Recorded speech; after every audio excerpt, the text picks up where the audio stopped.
오늘 본문의 말씀을 가지고 재림을 앞두고 어떠한 사람이 되어야 하나라고 하는 제목으로 우리 말씀을 살펴보도록 하겠습니다. 우리 예수 그리스도는 곧 재림하실 것입니다. 우리 예수님이 말씀하셨습니다. 내가 진실로 속히 오리라. 요한계시록 맨 마지막에 보면은 예수님이 말씀하셨어요. 그렇지만 목사님, 예수님이 그 약속하신 지 이제 2000년이 다 돼갑니다.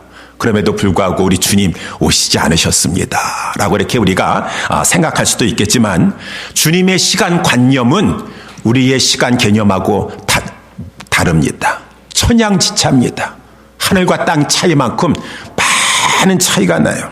그래서 시편 기자도 주의 목전에는 1000년이 지나간 어제 같고 밤의 한 경점과 같으니이다 라고 이렇게 말씀하고 있지 않았습니까? 하나님의 크신 하나님의 그 시간을 생각하는 것과 우리 이렇게 피조물이 생각하는 것과는 천양지차의 큰 차이가 있어요. 오늘 본문에도 우리 8절 말씀에 보면은 사랑하는 자들아 죽게는 하루가 1000년 같고 1000년이 하루 같은 이 한 가지를 잊지 말라라고 했으니 잊지 마셔야 돼요. 우리는 시간을 생각하는데 이 땅에서의 물론 우리의 시간 이렇게 하루는 24시간이요 1년은 365일이요 이렇게 여기에 근거해서 살고 있지만 우리의 시간 관념은 그것조차도 우리 주님을 본받아야 될 것입니다. 주님이 말씀하시는 대로 주님이 생각하시는 대로 우리도 생각하려고 하여서 그래요? 뭐 하루가 1000년 같고 1000년이 하루 같으니까 앞으로도 뭐 몇천 년이 있어야지 오실 수도 모르겠습니다. 그렇게 생각하지 마세요. 주님께서 이 말씀을 하신 것은 거듭거듭 말씀하신 것은 곧 오실 것이다 라고 했을 것이니 우리는 항상 주님이 곧 오실 것이다, 속히 오실 것이다 라고 생각해야 마땅하다라고 하는 것입니다. 그래서 우리 성경에 보게 되면은 우리 주님께서 여러 사람을 통해서 말씀해 주시는데 너희 관용을 모든 사람에게 알게 하라. 주께서 가까우시니라. 왜 넓은 마음을 가지고 용서하고 용납하지 못하는가?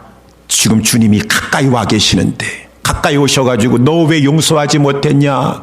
너 아직까지도 왜 풀지 못했냐라고 주님이 책망하시면 어떻게 할 것인가? 주님 가까이 오시니 너희의 관용을 모든 사람에게 알게 하라. 성경은 항상 주님이 가까이 와 계시대요. 우리 또 야고보서에도 우리 5장 9절에 보게 되면은 원망하지 말아라. 그리하여야 심판을 면하리니 보라 심판자가 문 밖에 서 계시니라. 저 문 밖에 지금 심판자가 서 계시대요.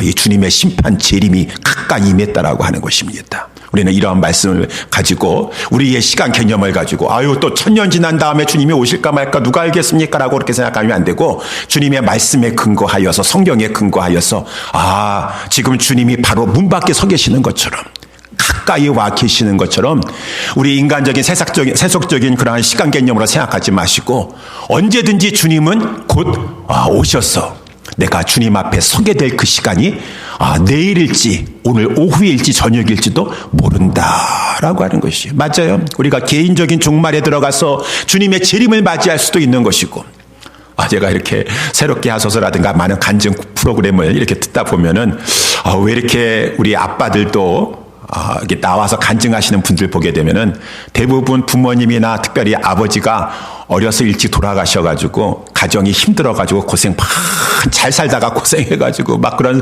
간증이 많아요. 이렇게 젊은 나이에 아빠들이 많이 돌아가셨구나. 옛날에만 그런가? 아니에요.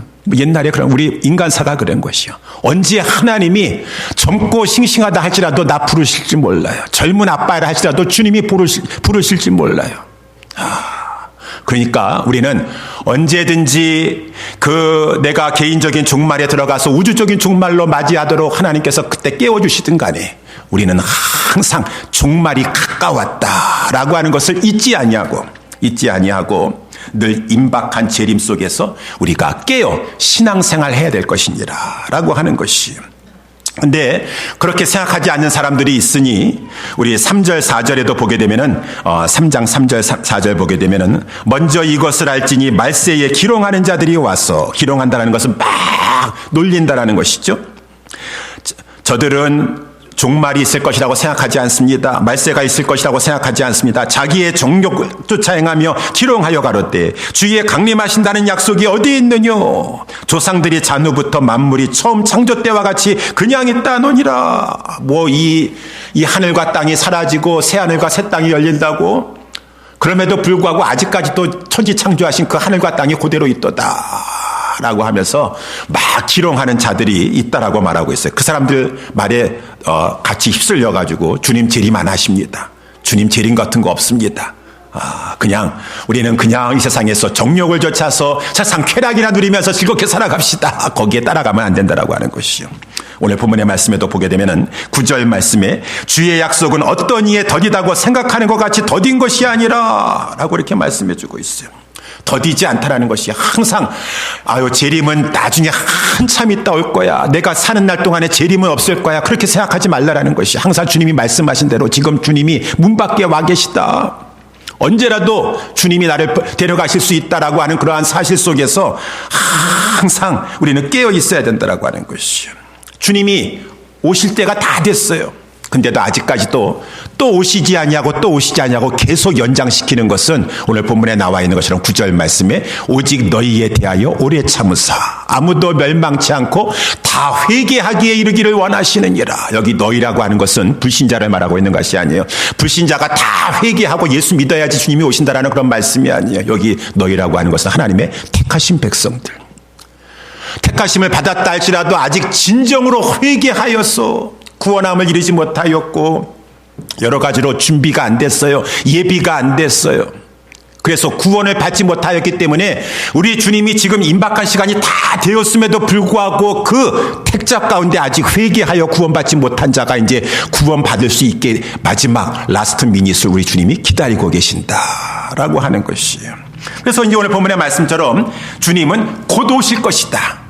반드시 곧 오실 것이다. 오늘 본문 10절 말씀에 보게 되면은 10절 말씀에 그러나 주의 날이 도적같이 올 것이다 라고 하는 것. 도적같이 온다는 것은 갑자기 오신다라고 하는 것이요. 우리 마치 마태복음 25장에 보게 되면은 우리 열처녀 비유가 있는데 교회를 말해주고 있는 거, 교회 성도들을 말해주고 있어요.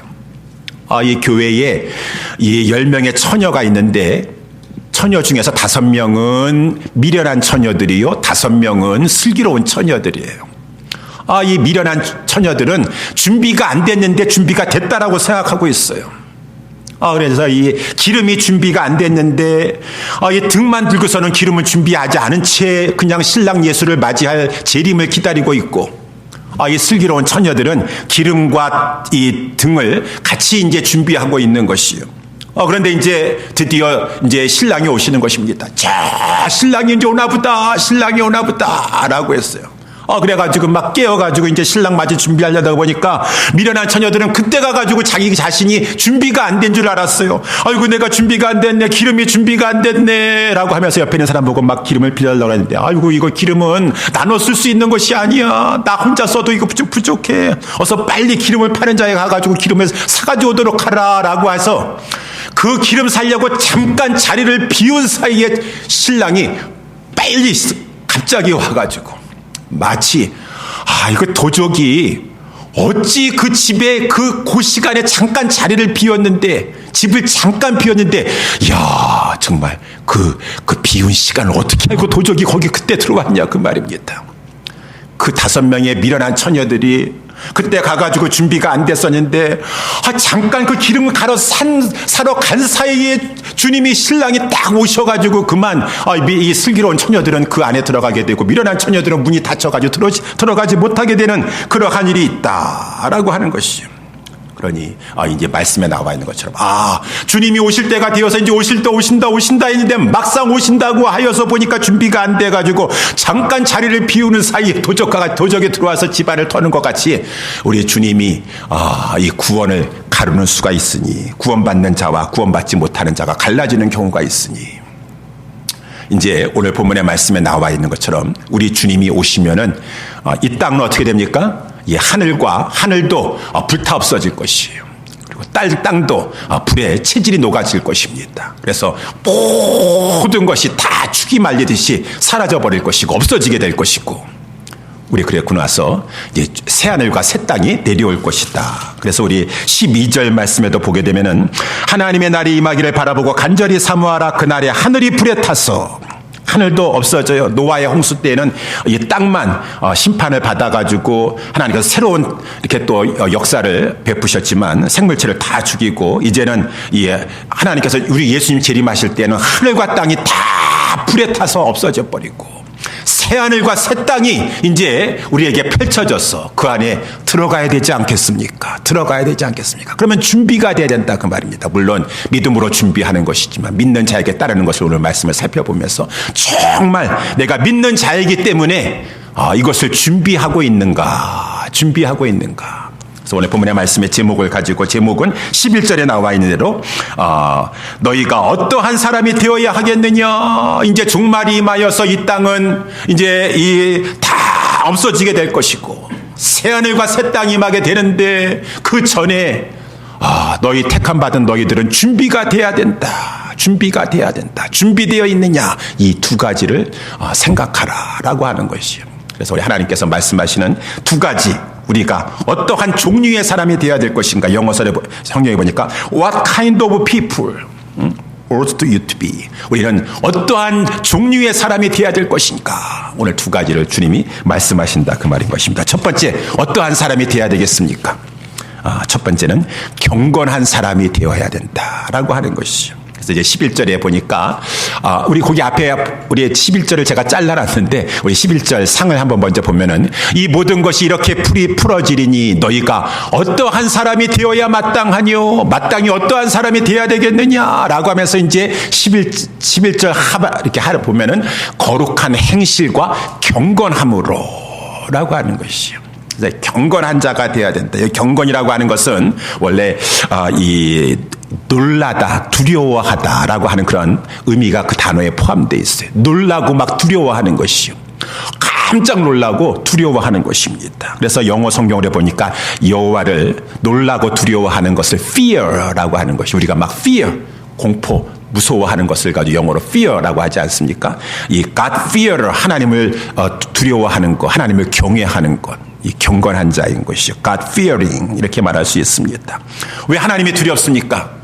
하나님이 얼마나 크신 하나님이십니까? 하나님 위대하신 하나님이십니다. 얼마나 위대하십니까? 오늘 본문에 우리가 나와 있지는 않지만 5절 말씀에도 보게 되면은 이는 하늘이 옛적부터 있는 것과 땅이 물에서 나왔도다 라고 이렇게 말씀해주고 있는 말씀이 있는데 우리 하나님이 창세기 1장에 보게 되면은 얼마나 위대하신 분이신가. 이 천지 만물을 단지 그냥 말씀으로만 만드시는 거예요. 손가락 하나 움직이지 않으십니다.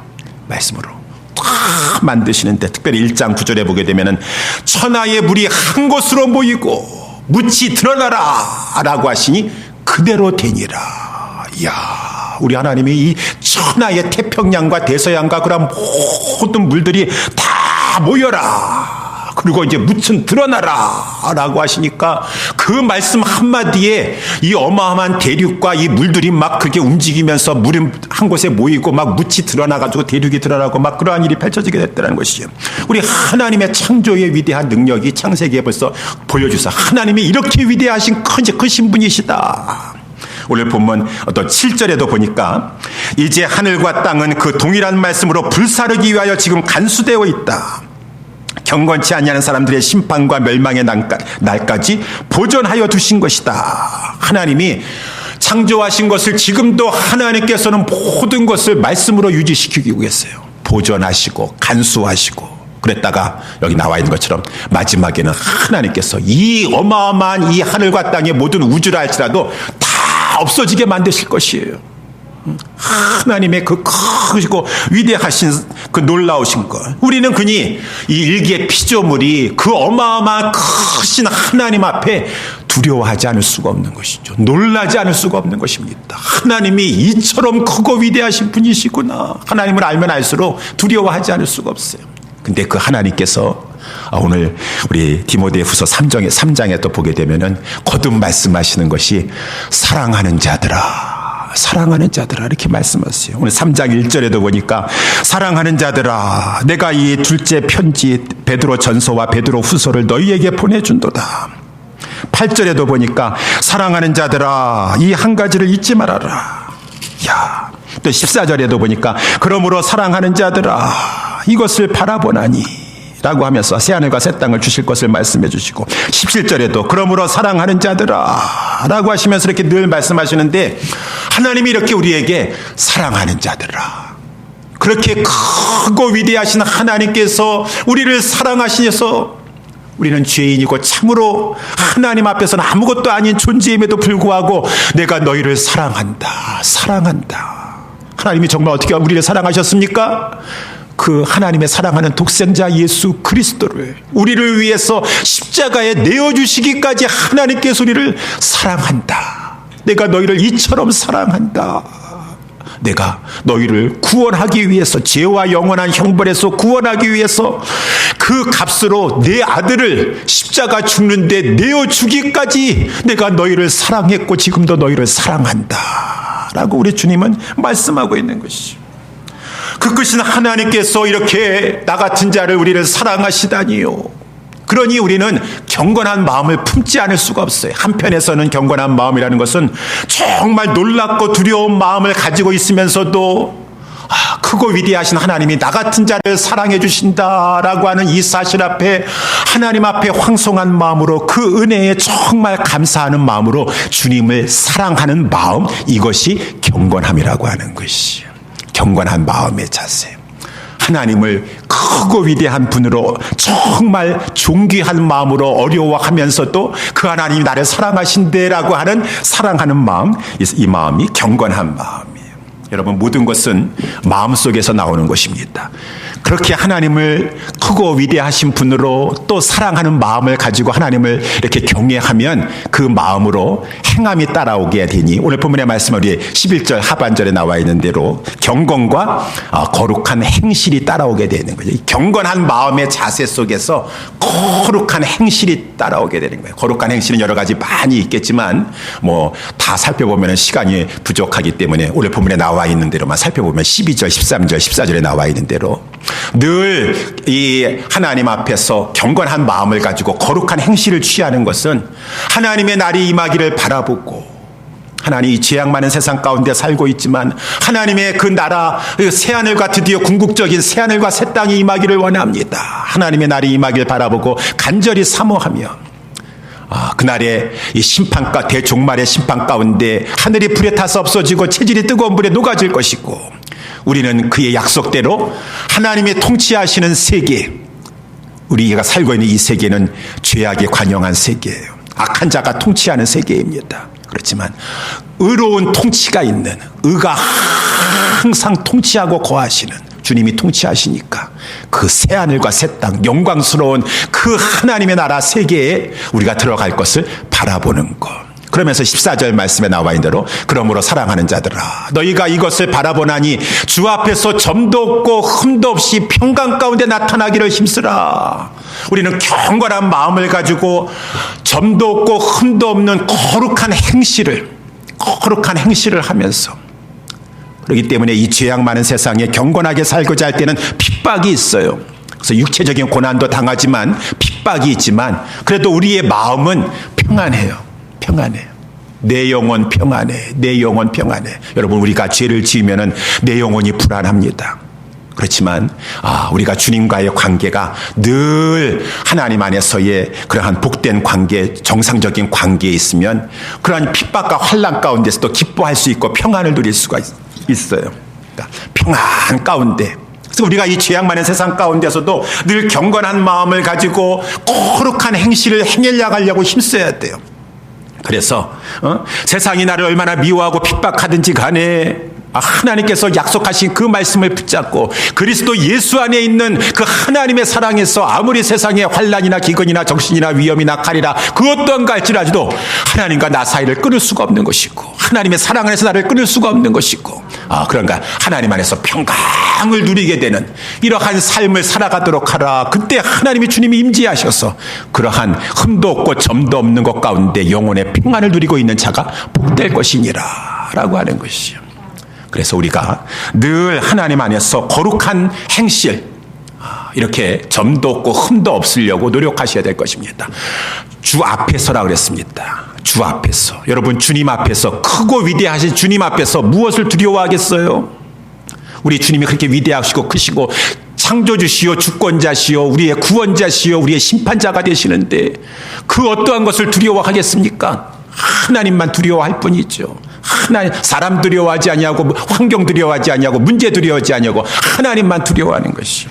제가 지난 주간에 우리 김상봉 목사님이 이렇게 CTV에 나오셔가지고 하시는 그 프로그램을 제가 봤습니다. 김상봉 목사님 아시나요? 우리 메릴랜드에서 또 이렇게 크게 목회를 하셨다가 이제 한국의 할렐루야 교회에 가셔서 담임하시고 이제 은퇴하시고 원로 목사님 되시고 또 그 여러 활동을 하고 계시는 김상봉 목사님.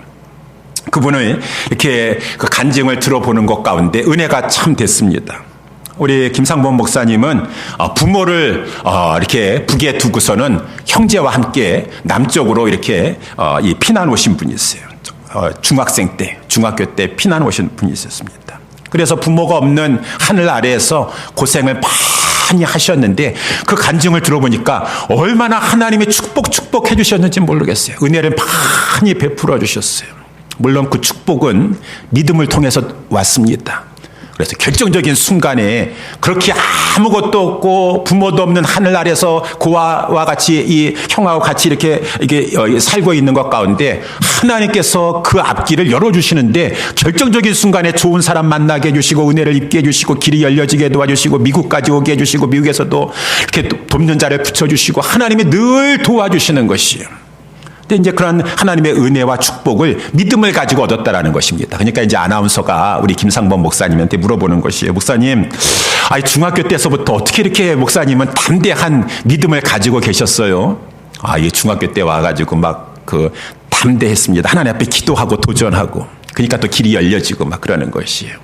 아니, 중학생 때 어떻게 이렇게 담대한 믿음을 가지셨어요? 라고 물어봤어요. 그랬지만은 김상범 목사님이 제가요, 초등학교 때 어렸을 때 북한에서 평양에서 산정형 교회를 다녔습니다. 라고 하는 거예요. 여러분 산정형 교회 아세요? 산정형 교회가 그 유명한 주기철 목사님이 심호하시는 일사각오에 죽으면 죽으리라. 그 일사의 일제의 그 핍박과 환난 가운데서도 신앙을 지켜나갔던 우리 주기철 목사님과 그 산정형 교회인 것입니다. 제가 산정형 교회에서 초등학교 때까지 신앙생활을 했었습니다. 라고 이렇게 말씀하시는 것이에요. 그래가지고 이 산정형 교회는 담임 목사님이 그냥 일사각오로 아무리 환난과 핍박이 와도 막 가가지고 맞고 막 죽을 지경이 돼도 신사참배 안 하겠다는 것이에요. 막 거기 근데 교회 성도들도 다 그런 분위기였어요. 우리 김상범 목사님이 하시는 말씀입니다. 제가 어렸을 때는 교회는요 항상 이 찬양 많이 불렀습니다. 환난과 핍박 중에도 성도는 신앙 지켰네. 성도의 신앙 따라서 죽도록 충성하리라라고 하는 그런 찬양과 내주는 강한 성이요 방패와 병기 되시니. 어렸을 때 그러한 찬양을 그렇게 많이 불렀대요. 그래가지고 교회에서 막 그렇게 하나님 앞에 신앙의 절개를 지켜야 된다 막 그리고 부모님들도 다 그 산정의 교회 성도들이 막 그러는데 부모 신앙이 투철하니까 자기가 이제 초등학교에 들어가게 되었어요. 초등학교 이제 1학년에 들어갔습니까? 들어갔는데 벌써 이제 이 학교에서까지 신사참배하라고 하는 것이죠. 그래서 이제 저도 어렸을 때는 월요일 날인가 그러면 운동장에 정교인들이 학생들이 다 모여가지고 이렇게 국민의례 같은 거 하고 그랬었는데 이 신사참배, 동방요배, 동방을 일본이 우리 한국보다는 동쪽에 있으니까 동쪽을 향하여서 요배라는 것을 요자는 요자 멀리서 경배하라라고 하는 것이 절하라라고 하는 것이요. 그러니 우리 맨날 담임 목사님께서 신사참배 절대로 안 된다라고 하고 어머니 아버지도 막 생명 걸고 신사참배 안 된다라고 하니까 우리 아이가 학교에 가서 전교생들이 다 지금 동방요배하고 신사참배하고 있는데 절 안 하고 앉아 있는 거 다 고개 숙여라 허리까지 숙여라 라고 하는데 꼿꼿하게 서가지고 1학년짜리가 절을 하고 안 하고 있는 것이에요. 그러니까 절을 안 하니까 자기가 누구도 절 안 하는지 다 보인다라는 것이에요. 그러니까 저쪽에는 자기 누이가 있고 자기 누이가 꼿꼿하게 서 절 안 하고 있고 그 산정역 교회 우리 아이들은 절을 안 하고 있는 것이에요. 그렇게 신앙생활 하다가 이제 또 김일성이가 북한을 해방이 되는데 점령을 해가지고 이 공산당이 집권을 했는데 처음 2년 동안은 가만히 있더래요. 그래서 아유 공산당 정권도 뭐 괜찮은 것 같네 라고 했는데 2년이 지나니까 1947년서부터 본색을 드러내기 시작해가지고 교회를 핍박하기 시작하는데 아니 학교에서조차 담임 선생님한테 지령이 떨어져가지고 아이들 학교 가지 못하게 선생님들이 막아라 라고 하는 것이죠. 그래가지고 담임 선생님이 너희들 교회 다니는 손 들어봐봐 라고 하니까 초등학교 학생들이 이렇게 교회 다니는 면이 자기 반이니까 김상호 목사님 반에 7명의 아이들이 교회를 다녔대요. 토요일마다 걔네들을 붙잡고 선생님이 막 엄포를 주는데 너희들 절대로 내일 교회 가면 안 된다. 교회 가면 안 된다. 그리고 월요일 날 와가지고 교회 갔어 안 갔어 막 그러면서 교회 갔다 오는 아이는 그냥 막 얼마나 때리는지 옛날에 담임 선생님 학생들 많이 잘 때렸습니다. 막 그냥 뺨을 막 때리고 몽둥이를 가지고 얼마나 막 선생님도 그렇지 않으면 자기가 불이익을 당하니까 그렇게 했겠죠. 그래가지고 이 김상범 목사님이 그런 경우가 어디 있겠어요. 죽어도 맞아도 교회 가야 되는 것입니다. 주일날에는. 그래가지고 막 학교 가면은 월요일날 가가지고 엄청 맞아가지고 막 얼굴이 불덩이처럼 빨갛게 달아오르고 몸이 그냥 하도 맞아가지고 막 그렇게 해가지고 이렇게 아파가지고 그 엄마 이렇게 몸을 가지고 이렇게 막 아파서 진통이 있어가지고 이렇게 가서 이렇게 집에 가면은 그 김상범 목사님 어머니가 그러셨대요. 내 아들아 죽도록 충성하라 그랬대. 죽도록 충성하라. 그리고 그 어머니가 그런 말씀 잘하셨다 그래. 아들 보고서는. 몸은 죽여도 영혼은 능히 죽이지 못하는 자들을 두려워하지 말고 내 아들아 오직 너는 몸과 영혼을 능히 지옥에 멸하시는 하나님을 두려워하라. 이야 그 부모님 어머님 대단하십니다. 대단하십니다. 그 부모가 경건한 부모였다라고 하는 것이죠. 사람보다 그 일제보다 김일성보다 공산당보다 하나님이 두려운 줄 알았어요. 그 부모가 하나님을 두려워하는 경외하는 부모였었어요. 정말 하나님을 그냥 믿음이 웬만한 부모 같았으면은 야 너 이렇게 맞았어? 큰일 났구나. 우리 아들 이렇게 맞아서 우리 딸이 이렇게 맞아가지고 이거 몸에 멍들고 어떻게 하면 좋으냐? 또 할 수 없다. 지금 이런 상황에서 맞다가 골병 들면 어떡하지? 내 아들아 그냥 타협하라고 그럴 것이에요. 근데 김상범 목사님이 간증하는데 우리 어머니는 절대로 그런 말 안 하셨어요. 죽도록 충성하라. 너 사람 두려워하지 말고 몸과 영혼을 동시에 멸하시는 하나님만을 두려워하라 라고 하면서 잘했다.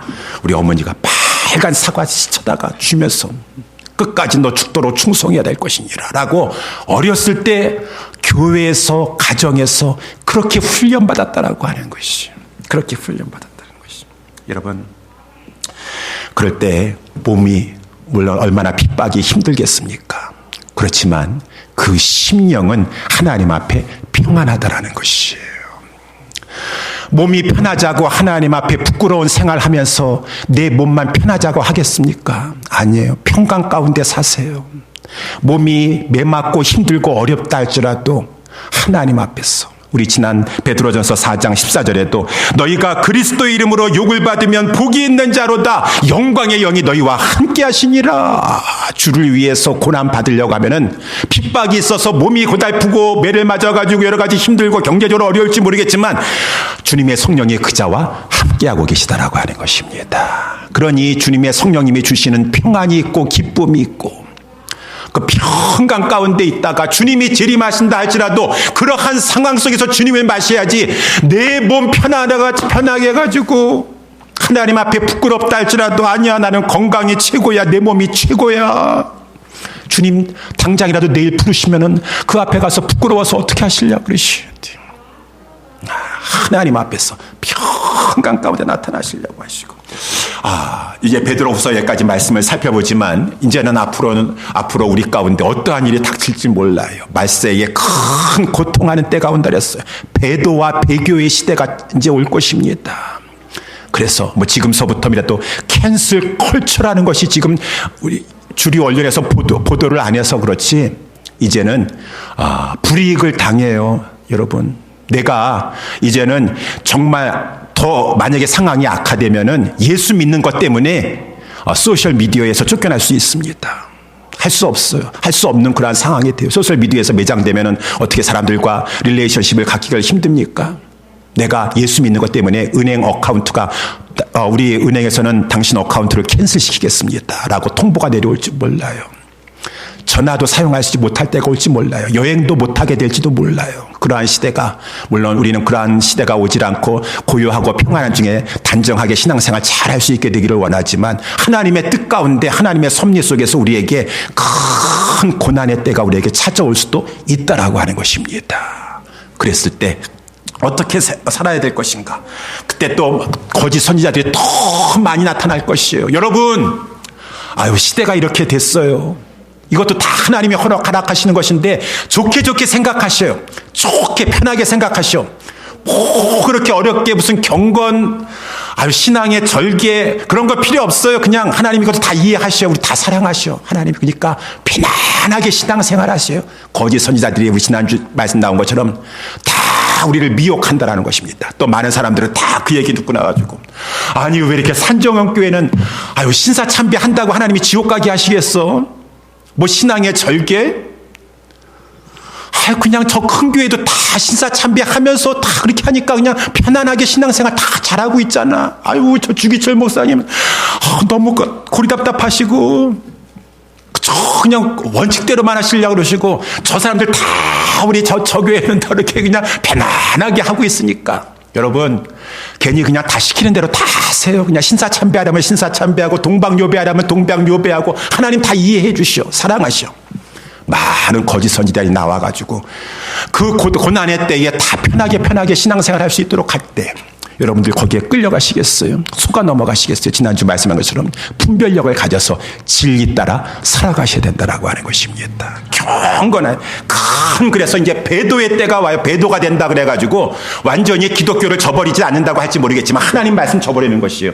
그 말씀은요 구약시대 말씀이고요, 그 말씀은 너무 율법적인 말씀이고요, 다 편한 대로 해가지고 배도의 시대가 되고, 배도에서 더 나아가서는 핍박을 피하려고 하다 보니까 배교까지 나아가고, 많은 사람들이 배교의 그 환란에 큰 바람이 이제 이 나라에도 이 전 세계도 불어올지 몰라요. 그랬을 때 우리 모두는 타협치 않냐고 경건한 신앙을 가지고 하나님 앞에 점도 없고 흠도 없이, 지금 하나님이 오신다 할지라도 하나님 앞에 부끄러울 것이 없는 평강 가운데 나타날 수 있게 되기를, 여러분과 여러분의 우리 자녀들과 우리 모두가 될 수 있게 되기를 주님의 이름으로 축원합니다. 두 번째 마지막으로 재림을 앞두고 어떠한 사람이 돼야 될 것인가? 경건해야 된다 그랬어요. 두 번째, 오늘 본문의 말씀해 보니까 자라가야 된다라고 말씀해 주시는 것이요. 그래서 15절에 보면은 아직 우리 그러므로 사랑하는 자 또 우리 주의 오래 참으심이 구원이 될 줄 여기라. 오직 사랑하는 형제 바울도 그 받은 자에게도 얘기하셨었고 라고 해요. 우리 주님이 지금도 우리가 아직 준비가 덜 됐어요. 우리가 세상 사람들이 준비가 안 됐던 건 말도 없고 우리 성도들이 준비가 안 됐어요. 많은 사람이 안 됐어요.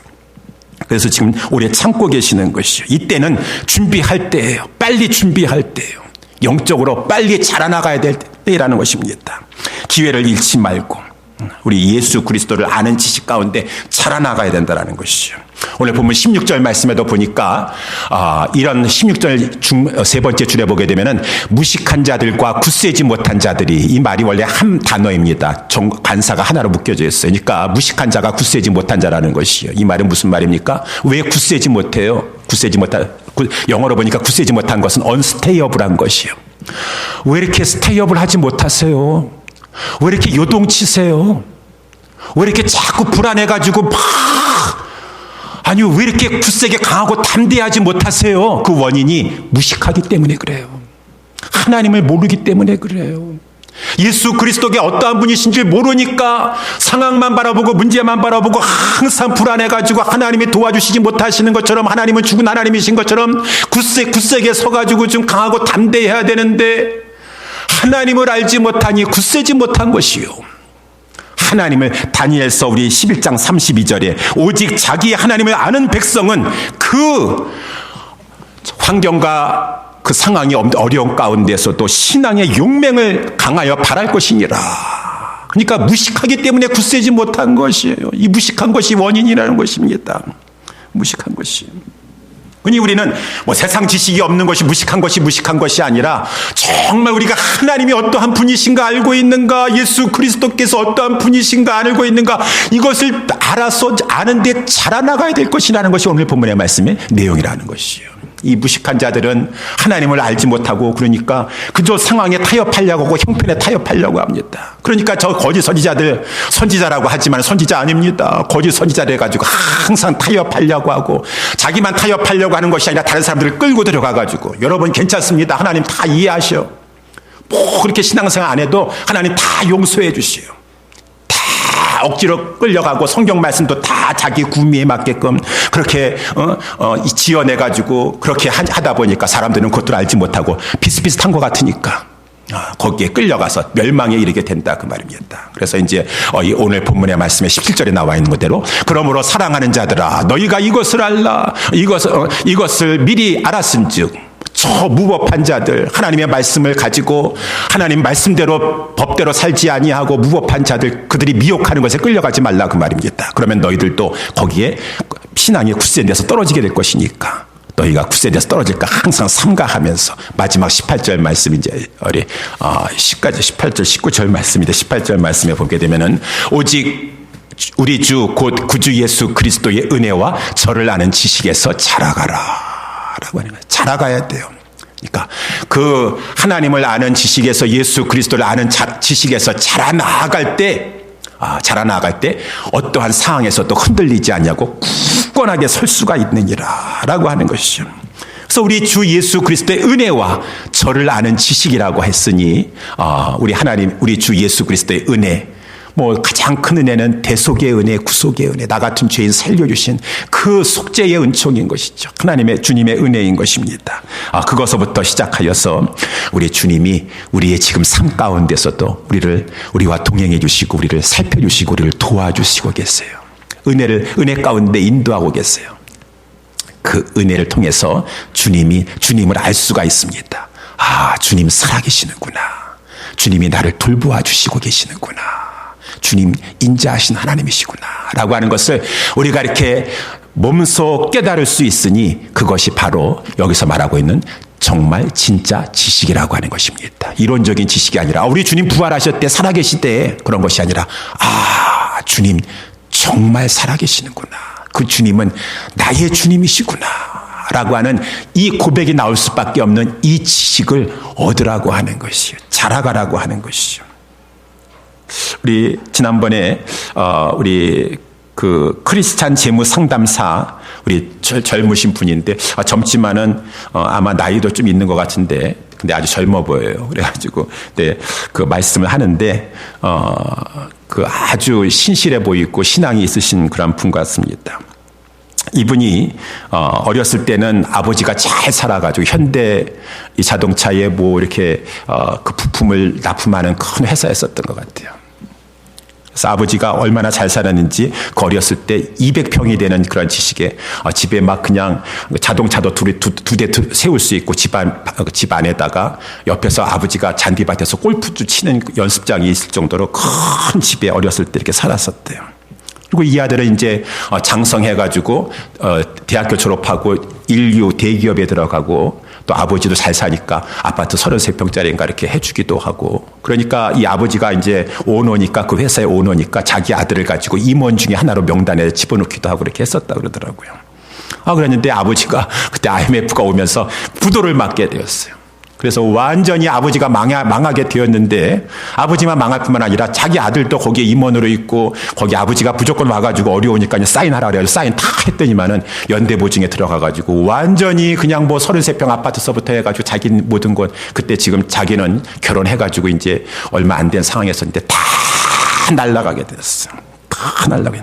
설상가상으로 이 큰 딸을 낳는데 아이가 장애가 있는 아이를 갖게 되었어요. 그러니까 얼마나 그 마음이 찹찹했겠습니까? 도저히 어떻게 부산에 살다가 부산에 살 수가 없어가지고 이제 서울로 올라오게 되었었는데 이분이 이제 하는 말에 뭐 구체적으로 여러 가지 말씀하시는데 뭐 서울에 그때 올라와가지고 자기 수입이 80만 원이었습니다. 조그만 13평짜리 아파트 임대해가지고 어떻게 들어갔는데 80만 원이어가지고 뭐 그냥 할 게 없어가지고 신문지 전단지 돌리는 데에서 40만 원 벌고 교회에 자기 사정을 알고서는 목사님 해가지고 일을 하나 맡겨줬대요. 그냥 뭐 구제 차원에서. 그래가지고 교회에서 40만 원 주고 해가지고 80만 원 가지고 생활을 했다 그러더라고요. 그랬는데 그 80만 원 플러스 그 자기 아내가 무슨 자격증이 있어가지고 그 무슨 제약회사에서 무슨 일을, 근데 그거는 정규직이 아니라 무슨 일이 있을 때만 이렇게 하는 거였었는데 그 일을 그냥 이렇게 일이 있을 때만 하는 거고 평상시에는 일 안 하고 하는데 이름만 걸어놨기 때문에 매월 20만 원씩 나왔다 그래요. 20만 원씩. 그랬는데 이제 지금 이제 부산에서 서울로 왔기 때문에 그 일은 할 수가 없어요. 그러면 그 회사에다가 연락을 해서 우리가 이제 그 일을 할 수 없습니다라고 통보해서 하면은 20만 원이 안 들어오겠죠. 근데 지금 우리 가정이 너무 형편이 어렵고 지금 병든 장애가 있는 아이까지 있고 또 임신까지 또 새로 해가지고 둘째를 임신해가지고 너무 생활비가 힘드니까 20만 원도 너무 큰 돈이에요. 큰 돈이라서 이거를 가지고 그 회사에다가 이제 우리 서울로 올라와서 안 된다고 얘기를 해줘야 되나 말아야 되나 그렇게 있는데 한 번은 이 담임 목사님께서 주일날 설교를 하시는데 여러분 아마 말라기 설교를 하셨던가 하나님 앞에 정직한 그러한 돈으로 헌금하셔야 됩니다. 더러운 떡을 하나님 앞에 제단에 올리지 말아라 라고 하는 그런 말씀이셨는지 모르겠는데 정직하게 열심히 일하셔서 버셔서 그 돈을 가지고 하나님 앞에 올려드리셔야 될 것입니다 라고 이렇게 설교를 하셨대요. 그 말을 듣는데 자꾸 그 생각이 난 거예요. 그렇지 않아도 지금 그 20만 원 이렇게 지금 2달째 받고 있는데 거기에다가 회사에 얘기를 해가지고 이제 우리는 서울로 이사 오고 거기 일을 할 수가 없으니까 명단에서 우리 빼주세요라고 이렇게 얘기를 할까 하다가 그냥 지금 주저주저 하고 있는 사이에 20만 원씩 지금 2번을 받았는데 목사님이 더러운 떡을 하나님 앞에 올리지 말아라 라고 하는 그 하나님의 말씀을 전하셨다라고 하는 것이요. 그래서 하도 이게 마음에 걸려가지고 목사님한테 상담 요청을 했대요. 목사님 사실은 이러이러이러한 것이 있는데 여기서 목사님 말씀도 듣고 보니까 우리의 마음이 좀 불편하기도 하고 해서 어떻게 하면 좋을지 목사님께 상담을 요청합니다 라고 했더니만은 목사님이 상담하는데 5분도 안 걸렸다고 합니다. 그렇게 마음이 불편하시면 하나님의 뜻이십니다. 당장 통보하시고 내려놓으세요. 목사님이 딱 한마디로 이렇게 잘라서 말씀하시더라고요. 그 목사님 대단하신 목사님이신 것 같아요. 웬만한 목사님 같았으면은 집사님, 하나님 우리 집사님 그래도 이렇게 어려운 가정에 있으시니까 그거라도 해가지고 이렇게 살라고 하시는 거 아니겠어요? 그냥 좋게 생각하셔요. 하나님이 다 아셔요. 하나님 다 아시니까 그렇게 해서 그거 생활비 보태 쓰세요. 그렇게 마음이 약해가지고 그렇게 할 줄 알았는데 그 목사님이 집사님 그렇게 마음이 부담이 되시면은 성령님이 지금 말씀하시고 계시는 것이요. 내려놓으세요. 죽고자 하세요. 라고 이렇게 얘기를 했대요. 그랬더니만은 이 두 분이 믿음이 아주 좋으신 분인데도 불구하고 목사님한테 시험이 들었대요.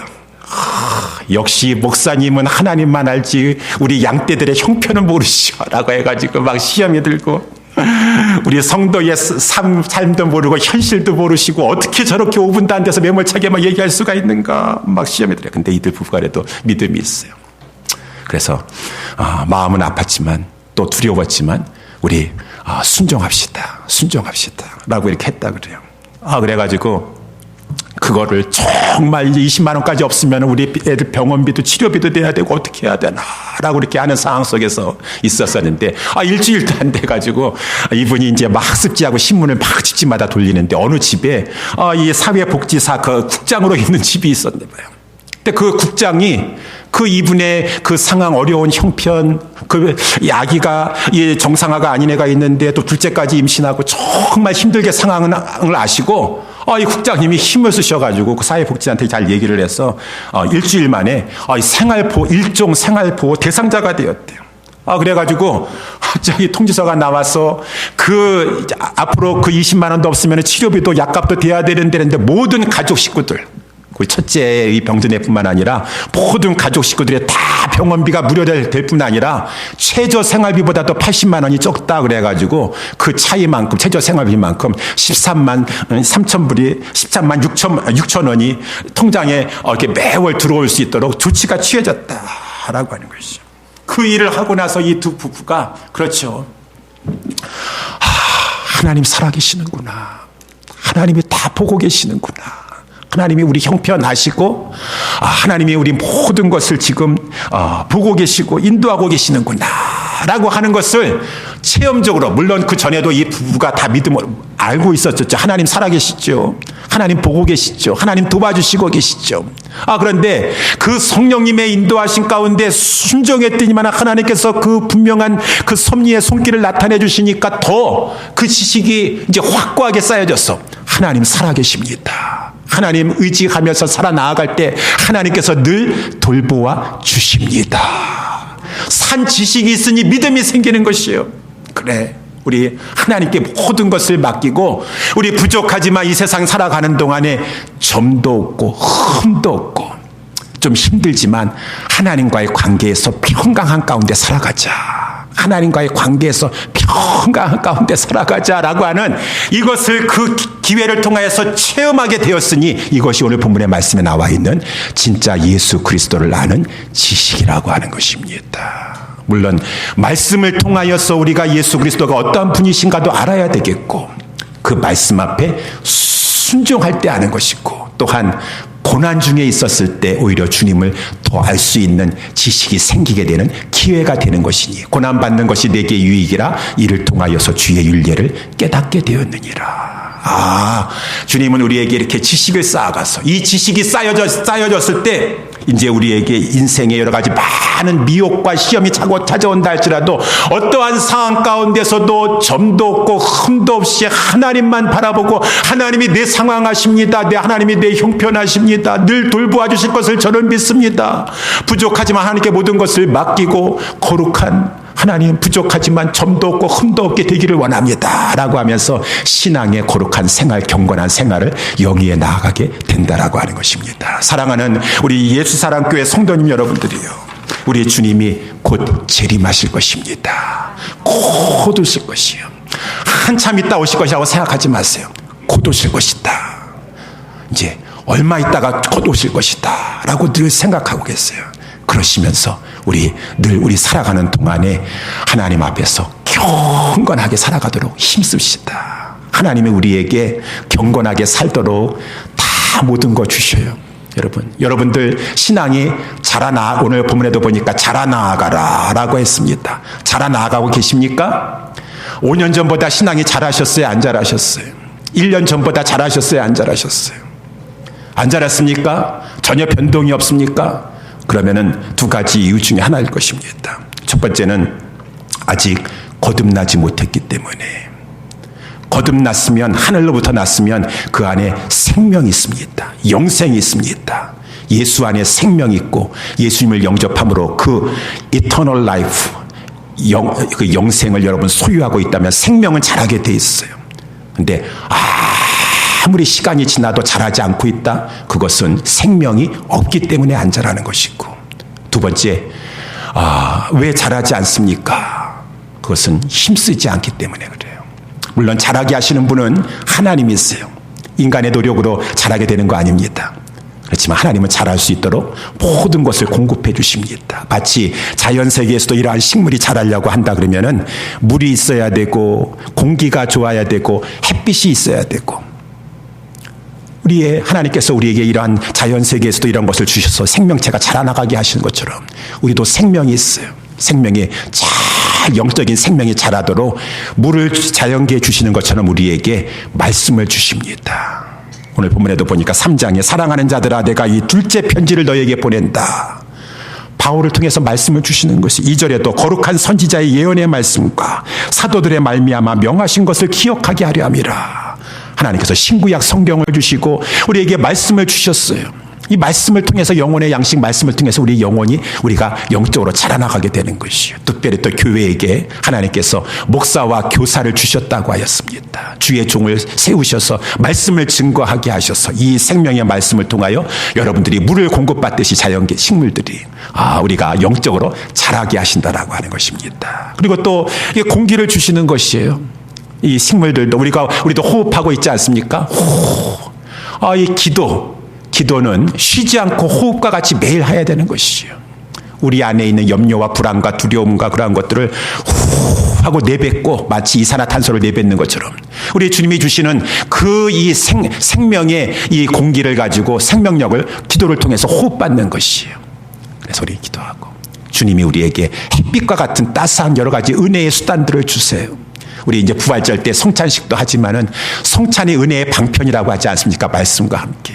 그러한 것을 거룩하게 참여하고 또 우리 교회에 이제 얼마 안 있으면 이제 또 우리가 회복될 것이지만 교제권이 회복되어서 주님의 이름을 부르는 거룩한 자들과 함께 모여서 공동체 생활을 해나가는 것 가운데 이 모든 환경과 분위기, 이 햇볕과 같은 것을 주셔서 우리로 하여금 자라게 하신다라고 하는 것입니다. 주님이 이러한 것을 주셨을 때 말씀도 주십니다. 우리에게 공기도 주십니다. 우리에게 햇볕도 비춰주십니다. 할 때 자꾸 뒤로 물러나지 마시고 햇볕 있는 곳에 우리 교제권 안에 들어가시고 우리 이 거룩한 성찬에 참여하시고 자꾸 은혜를 사모하는 마음으로 말씀의 자리, 기도의 자리, 교제의 자리, 이 교회 예배 모임의 자리 자꾸 참여하시는데 힘써야 된다라고 하는 것입니다. 하나님이 주시는 것. 그러면은 그 생명체가 있으면은 그 생명체는 자라나가게 돼 있어요. 자꾸 그것을 피하면은 자라나가지 못합니다. 여러분들이 정말 거듭났다고 한다면은 생명이 있다고 한다면은 하나님 앞에 우리 주님이 말씀하신 것이 내가 다 공급하고 있으니 자라나가기를 너희들은 힘써서 경건한 자가 되어서 앞으로 어떠한 상황 가운데서도 점도 없고 흠도 없고 늘 주님과 바른 평강의 관계를 유지함으로 말미암아 너희들을 예비한 저 영원한 새하늘과 새 땅에 다 들어가는 자들이 되도록 하라라고 말씀하시니 우리 예수 사랑교회 우리 모든 성도님들은 그러한 복된 성도님들 다 되시기를 주님의 이름으로 축원합니다. 기도하겠습니다. 하나님 아버지 감사합니다. 오늘도 주님 앞에 나와 우리 주님의 사랑의 편지 하나님의 말씀을 받게 하여 주시니 감사합니다. 하나님 우리를 사랑하여 주실 것이고 지금이라도 우리가 준비되지 못한 자를 기회를 주시고자 오래 참고 기다리고 계시는데 곧 오실 것입니다. 속히 오실 것입니다. 하나님 우리 준비되게 하여 주시옵시고 무엇보다 믿음을 가지고 있으면 경건한 삶 하나님 아버지 거룩한 행실을 행하는 삶 힘쓰게 하여 주시옵시고 하나님 이렇게 주님이 은혜의 수단으로 주시는 모든 것들을 멸시치 아니하고 사모하면서 하나님 앞에 잘 받아서 어떠한 상황 가운데서도 흔들리지 아니할 믿음의 장성한 자로 자라나갈 수 있도록 축복하여 주셔서 하나님이 주시는 그 영광의 세계에 다 한 사람도 낙오 없이 들어가는 우리 복된 예수사랑교회 공동체 우리 모든 성도들 되게 하여 주시옵소서. 우리 어린 자녀서부터 시작하여서 우리 모든 어른에 이르기까지 지금 아버지 하나님이여 우리는 이 말세에 고통하는 때를 지나고 있습니다. 투철한 믿음 가지고